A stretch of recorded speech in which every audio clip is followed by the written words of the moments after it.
নামাজে রুকু করার নিয়ম হচ্ছে এইভাবে রুকু করার সময় উভয় হাতের আঙ্গুলগুলো হাঁটুকে শক্ত করে ধরতে হবে।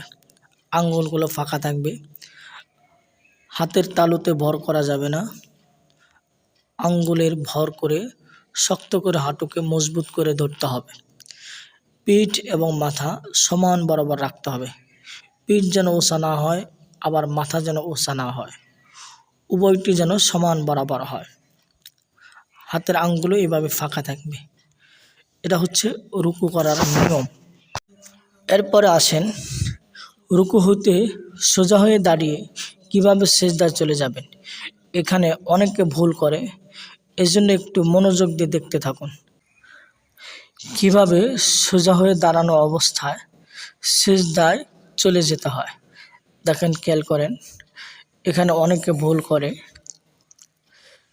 সোজা হয়ে দাঁড়িয়ে কিভাবে সিজদায় যাবেন, দেখেন সঠিক নিয়ম হচ্ছে এইভাবে রুকু হতে সিজদায় চলে যেতে হবে। এটা হলো সঠিক, টিক চিহ্নতে দেখতে পাচ্ছেন।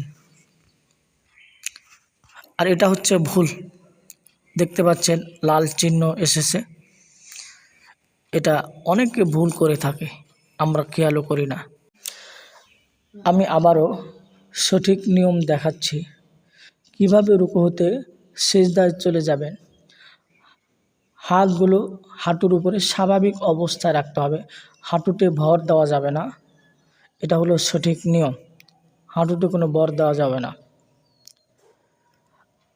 আবারও দেখানো হচ্ছে এইভাবে রুকু হতে সিজদায় যাবে। এটা হচ্ছে রুকু হতে নামার নিয়ম।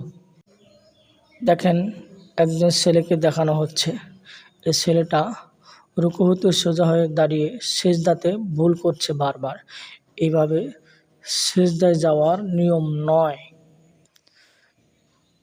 এই জন্য আপনারা একটু খেয়াল করে ভিডিওটি ভালোভাবে দেখতে থাকেন।